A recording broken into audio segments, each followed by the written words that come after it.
کہ میں تجھے ذبح کر رہا ہوں، اب تو بتا تیری کیا رائے ہے؟ یہاں سوال پیدا ہوتا ہے کہ ابراہیم علیہ السلام نے اسماعیل علیہ السلام سے مشورہ کیوں لیا؟ وہ چاہتے تو اسماعیل کو سوتے میں ذبح کر دیتے، اس طرح اللہ کا حکم بجا لاتے۔ وہ بیٹے کے پاس کیوں گئے اور ان سے مشورہ کیوں لیا؟ جی ہاں، یہ مسئلہ یاد رکھنے کے قابل ہے کہ ہر مسلمان پر لازم ہے کہ وہ اپنے دوسرے مسلمان بھائی کو اجر و ثواب میں شامل کرنے کی کوشش کرے۔ ابراہیم علیہ السلام نے بیٹے کو ثواب میں شامل کرنے کے لیے انہیں اللہ کے حکم سے آگاہ کیا۔ یہ نہ چاہا کہ میں اکیلا ہی اجر لیتا رہوں، بلکہ دوسرے کی خیر خواہی کو پیش نظر رکھا۔ والدین کے لیے آپ کے اس انداز میں نصیحت موجود ہے، یہ کہ اولاد کو ثواب کے مواقع فراہم کریں، ان کی صحیح تربیت کریں۔ اگر صدقہ کرنے کا موقع ملے تو بچوں کے ذریعے صدقہ کرائیں، تاکہ انہیں بھی اللہ کے راستے میں خرچ کرنے کی عادت پڑے۔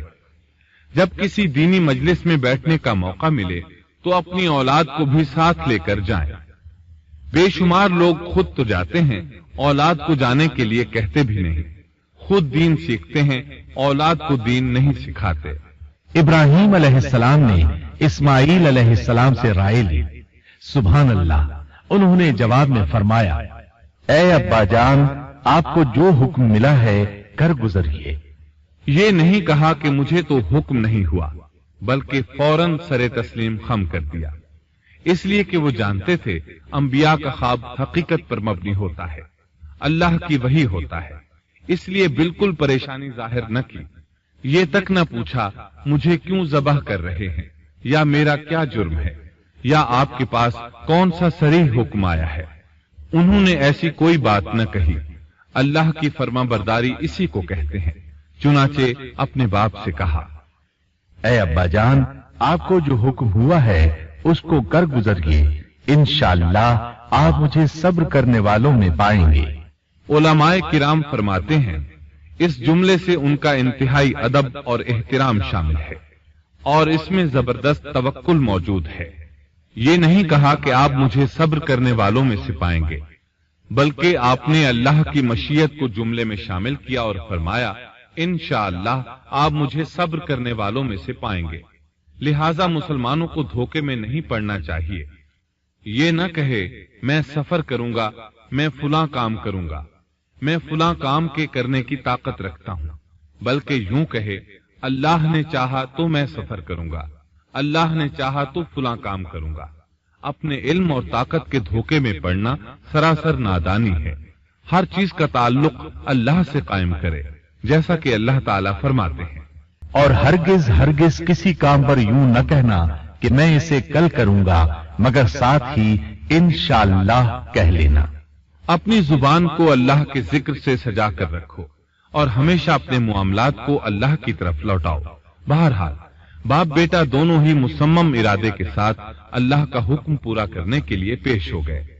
اسماعیل علیہ السلام نے اپنے والد محترم سیدنا ابراہیم علیہ السلام سے کہا، جب آپ مجھے ذبح کرنے لگیں تو میری پیشانی کو زمین پر رکھ دیجیے گا، تاکہ آپ کو میرا چہرہ نظر نہ آئے اور کہیں آپ کے ہاتھ رک نہ جائیں، چہرہ دیکھ کر آپ پر شفقت پدری غالب نہ آ جائے۔ اب ابراہیم علیہ السلام نے بیٹے کی پیشانی پکڑ کر زمین پر لٹا دیا، جیسا کہ اللہ تعالیٰ نے فرمایا۔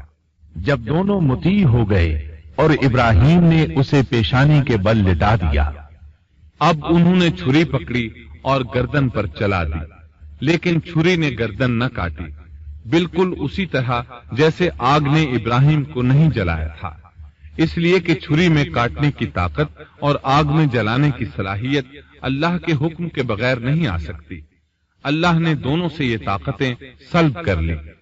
اب ابراہیم زور لگا رہے ہیں، ادھر اسماعیل علیہ السلام کہہ رہے ہیں ابا جان جلدی کیجیے، چھری چلائیے۔ اللہ تعالیٰ نے اس واقعے کا ذکر یوں فرمایا ہے، جب وہ دونوں مطیع ہو گئے اور ابراہیم نے اسے پیشانی کے بل لٹا دیا۔ اس مطیع ہونے سے مراد اللہ کے حکم کو نافذ کرنا ہے۔ اب ظاہر ہے مطیع تو وہ پہلے بھی تھے، لیکن یہاں اسلما یعنی مطیع ہونے سے مراد کامل اسلام ہے، نہایت واضح اور حقیقی اسلام مراد ہے۔ اس لیے کہ کامل اسلام وہی ہوتا ہے جس میں بغیر کسی تردد اور توقف کے اللہ کے امر اور نہی کی تصدیق کی جائے۔ یہ تھا حقیقی اسلام۔ ہاں تو چھری چلتی رہی، گلا نہ کٹا، اس لیے کہ امتحان اور آزمائش کی تکمیل ہو چکی تھی۔ یہ بات ثابت ہو چکی تھی کہ اللہ کا حکم نافذ کرنے میں دونوں پوری طرح کوشاں ہیں۔ اللہ تعالیٰ بھی فرما برداری ہی کا صلہ عطا فرماتے ہیں۔ چنانچہ آواز آئی، ہم نے اسے پکارا، اے ابراہیم تو نے خواب کو سچ کر دکھایا، یقیناً ہم اسی طرح نیکوکاروں کو جزا دیا کرتے ہیں۔ یقیناً یہ ایک کھلی آزمائش تھی جس کی وجہ سے 86 سال کے بعد آنگن میں بہار آئی ہو۔ پھر اس کی قربانی کا بھی واضح حکم نہیں دیا گیا تھا، اشارتاً خواب میں رہنمائی کی گئی تھی۔ آپ کہہ سکتے تھے یہ قتل اور سنگین جرم ہے، کہہ سکتے تھے اپنے بیٹے کو کس جرم میں قتل کرو، لیکن آپ نے بغیر کسی تعامل کے سر تسلیم خم کر دیا اور اس عظیم امتحان میں کامیاب ہوئے۔ اللہ فرماتے ہیں، اور ابراہیم وہ ہیں جنہوں نے وفاداری کی۔ اس آیت میں یہ نہیں بتایا گیا کہ کس چیز میں وفاداری کی، اس لیے کہ وہ تو ہر معاملے میں مکمل طور پر وفاداری کا مظاہرہ کر چکے تھے۔ آگ میں ڈالے جانے والا معاملہ، بیوی اور بچے کو لق و دق میدان میں چھوڑ آنے کا معاملہ، پھر ذبح کا امتحان، تعمیر بیت اللہ کی مشقت، غرض ہر معاملے میں وفادار تھے، حتیٰ کہ اپنا مال اللہ کے راستے میں خرچ کرنے میں اس قدر وفادار کہ ابو زیفان کے لقب سے مشہور ہو گئے۔ اس کا معنی ہے مہمان نواز۔ کسی مہمان کو دسترخوان پر اپنے ساتھ بٹھائے بغیر ایک لقمہ نہیں کھاتے تھے، باہر نکلتے مہمان تلاش کرتے، پھر اس کے ساتھ مل کر کھانا کھاتے، مہمان نہ ملتا تو سخت غمگین ہو جاتے۔ اس طرح انہوں نے اللہ کے ہر حکم کی پاسداری کی۔ ذبح والے اس امتحان کا اللہ نے انہیں کیا صلہ دیا؟ اللہ فرماتے ہیں، ہم نے اسے عظیم ذبیحے کا بدلہ عطا کیا۔ ہاں تو ہم بتا رہے تھے چھری نے گلا نہ کاٹا۔ ایسے میں ابراہیم علیہ السلام نے ایک آواز سنی، آواز پیچھے سے آئی تھی۔ انہوں نے مڑ کر دیکھا، جبریل علیہ السلام نظر آئے۔ وہ آسمان سے ایک مینڈھا لے کر آئے تھے، دنیا کے مینڈھوں میں سے نہیں بلکہ جنت کا مینڈھا لائے تھے۔ سیدنا عبداللہ بن عباس رضی اللہ عنہما سے روایت ہے کہ وہ مینڈھا جنت میں 40 سال تک چرتا رہا۔ سفید رنگ، کشادہ آنکھوں، خوبصورت سینگوں والا حسین و جمیل مینڈھا تھا۔ بہرحال یہ ابراہیم علیہ السلام کی وفاداری کا بدلہ تھا جو اسماعیل علیہ السلام کے فدیے میں دیا گیا، اور پوری امت مسلمہ کے لیے حکم ہو گیا کہ اللہ کی رضا کے لیے قربانی اور ہدی پیش کرتے رہیں۔ کعبے کے پاس حرم الہی میں ہر سال یہ سنت ادا کی جاتی ہے، اور ان کے ساتھ ساتھ پوری زمین کے تمام خطوں پر بسنے والے مسلمان بھی اس عظیم فرمانبرداری کی علامت کے طور پر قربانیاں پیش کرتے ہیں۔ مینڈھے کے ذکر کا مطلب یہ ہے کہ ہم سنت ابراہیمی پر گامزن ہو جائیں۔ یہ مینڈھا ہمیں اللہ کے لیے قربانی کا سبق دیتا ہے۔ ہمیں چاہیے سنت ابراہیمی کی اقتدا کرتے ہوئے ہم اپنی جانوں، اپنی اولاد اور اپنے مالوں کو اللہ کی راہ میں قربان کرنے کے لیے تیار ہو جائیں۔ اللہ تعالیٰ فرماتے ہیں، اور ہم نے اسے عظیم ذبیحہ عطا کیا، اور ہم نے اس کا پچھلوں میں ذکر خیر چھوڑا، سلامتی ہو ابراہیم پر۔ اسی طرح ہی ہم نیکوکاروں کو جزا دیتے ہیں، یقیناً وہ ہمارے مخلص بندوں میں سے تھا۔ اور اسی طرح اللہ فرماتے ہیں، اور ہم نے اسے نیکوکار نبی اسحاق کی ولادت کی خوشخبری سنائی۔ یہ خوشخبری فلسطین کی طرف واپس لوٹنے کے بعد سنائی گئی۔ ایک اکلوتے بیٹے کی قربانی کے لیے تیار ہو جانے کے صلے میں اور سارہ علیہ السلام کی عظمت اور تکریم کے مد نظر اللہ تعالی نے اسحاق کی خوشخبری سنا دی۔ یہ آیت ذبح کے واقعے کے بعد اللہ تعالی نے ذکر فرمائی ہے، اس لیے معلوم ہوا پچھلی آیات میں اسحاق کے علاوہ کسی اور بیٹے کا ذکر ہوا ہے، اور وہ اسماعیل علیہ السلام ہی تھے، جبکہ یہودی روایات میں اسحاق علیہ السلام کو ذبیح قرار دیا جاتا ہے۔ یہ بالکل غلط ہے۔ ذبح کے واقعے کے بعد اسحاق علیہ السلام کی بشارت مل رہی ہے۔ پھر بھلا وہ پیدا ہونے سے پہلے ہی ذبیح کیسے بن گئے؟ اس لیے یہ قطعی بات ہے کہ اسماعیل علیہ السلام ہی ذبیح ہیں۔ اس کے کئی اور بھی دلائل ہیں جن کے ذکر کرنے کا یہاں موقع نہیں۔ بہرحال اس عظیم آزمائش میں بے مثال کامیابی کے بعد ابراہیم علیہ السلام فلسطین آئے اور 120 سال کی عمر میں اسحاق علیہ السلام کی بشارت ملی، جبکہ سارہ علیہ السلام کی عمر 90 سال تھی۔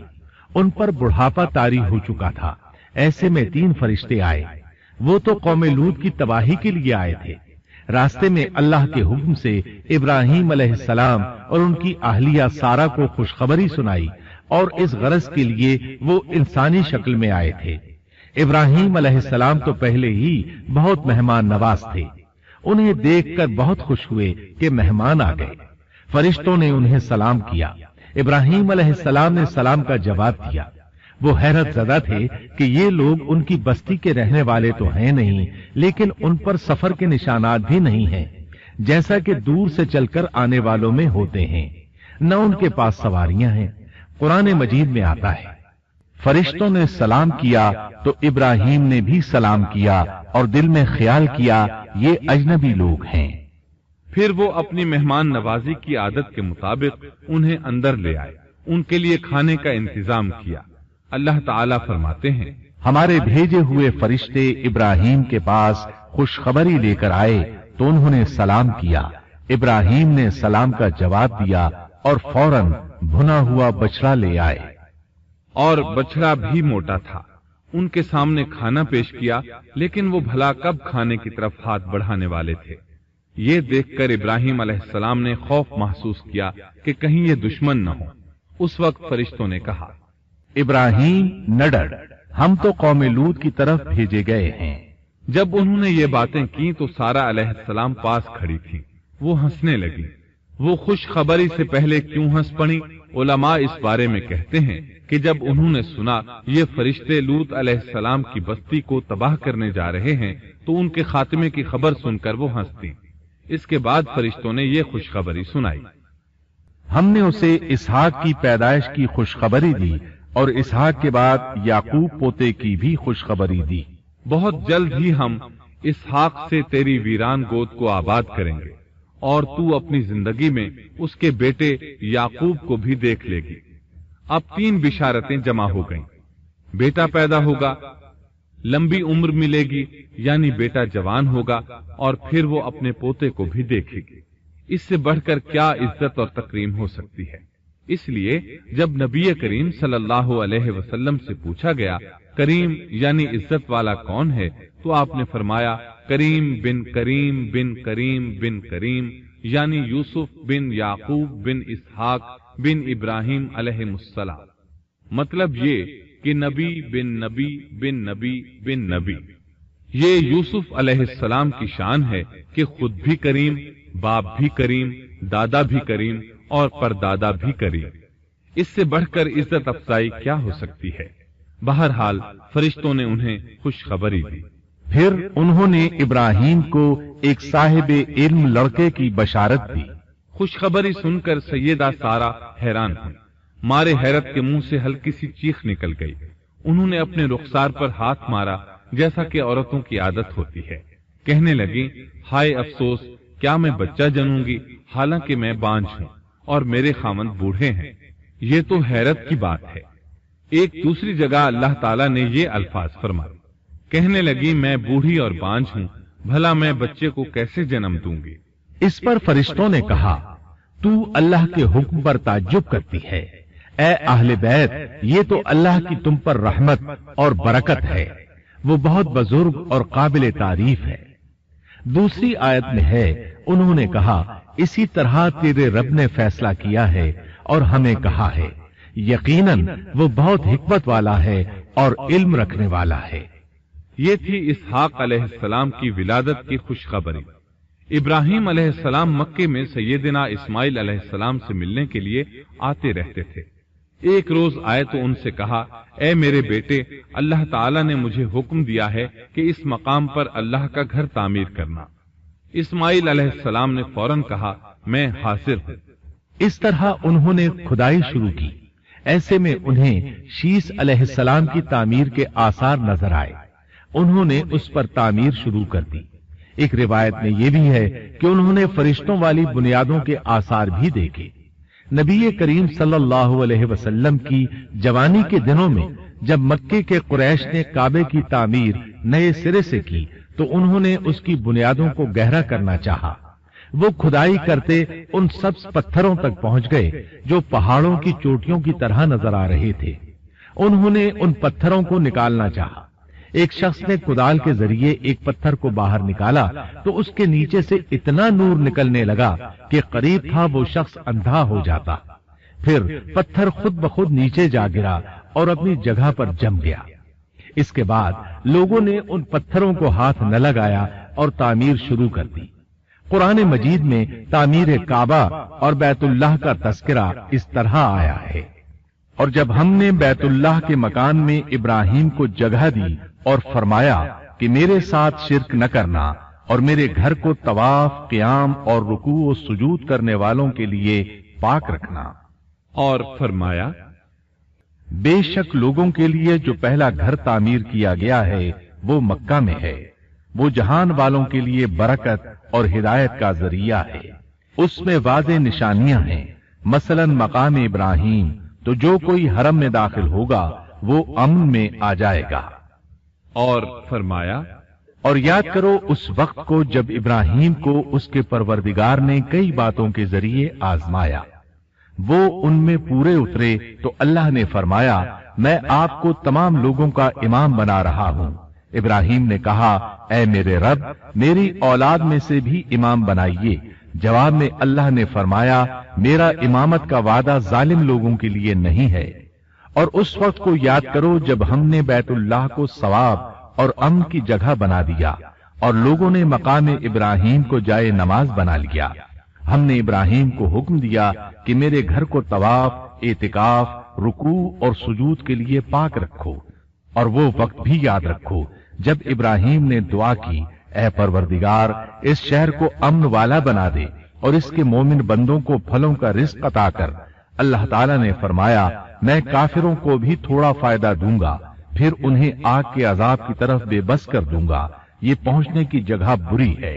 اور وہ وقت یاد کرو جب ابراہیم اور اسماعیل بیت اللہ کی بنیادوں کو بلند کر رہے تھے اور دعا مانگ رہے تھے اے ہمارے رب ہماری محنت کو قبول فرما، تو دعا کو سننے والا جاننے والا ہے، اور ہمیں اپنا فرما بردار بنا، ہماری اولاد میں سے بھی ایک فرما بردار گروہ بنا، اور ہمیں عبادت کا طریقہ سکھا اور ہم پر رجوع فرما، کیونکہ تو ہی توبہ قبول کرنے اور رحم فرمانے والا ہے۔ اے ہمارے رب ان لوگوں میں انہی میں سے ایک رسول بھیج جو ان پر تیری آیات کی تلاوت کرے اور انہیں کتاب و حکمت سکھائے، انہیں پاک کرے، یقیناً تو غالب حکمت والا ہے۔ تعمیر کے دوران جب ابراہیم علیہ السلام اس مقام تک پہنچے جہاں آج حجر اسود ہے تو اللہ تعالیٰ نے جنت سے ایک سفید پتھر بھیجا۔ حدیث میں ہے یہ پتھر نہایت سفید تھا، اب سیاہ ہو گیا ہے۔ انسانوں کی غلطیاں اس کے سیاہ ہونے کا سبب بنی۔ جب دیواریں انسانی قد کے برابر ہو گئیں تو اسماعیل علیہ السلام ایک پتھر لے آئے۔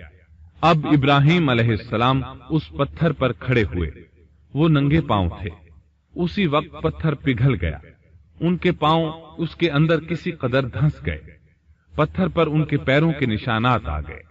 اسی پتھر کو آج مقام ابراہیم کہا جاتا ہے۔ پہلے یہ پتھر بیت اللہ کی دیواروں کے ساتھ رکھا گیا تھا۔ جب لوگ طواف کے لیے آتے تو سیدنا ابراہیم کے پیروں کے نشانات دیکھنے کے لیے یہاں ہجوم ہو جاتا۔ اس طرح طواف کرنے والوں کو دقت کا سامنا ہوتا۔ سیدنا عمر رضی اللہ عنہ نے صحابہ کرام کے مشورے سے اس پتھر کو اس جگہ سے قدرے ہٹا کر نماز کی صفوں کے قریب کر دیا تاکہ طواف کرنے والوں کو دقت نہ ہو۔ یہ مقام بہت مقدس ہے۔ اللہ نے فرمایا ہے تم مقام ابراہیم کو جائے نماز مقرر کر لو۔ مقام ابراہیم کے قریب اس کے پیچھے ہو کر نماز پڑھنے کا موقع مل جائے تو لازماً وہاں 2 رکعت ادا کیا کرو، موقع نہ ملے تو پھر پوری مسجد حرام میں طواف سے فراغت والی 2 رکعت پڑھ لیا کرو۔ اس طرح کعبہ تعمیر ہوا۔ تب نیا حکم آیا،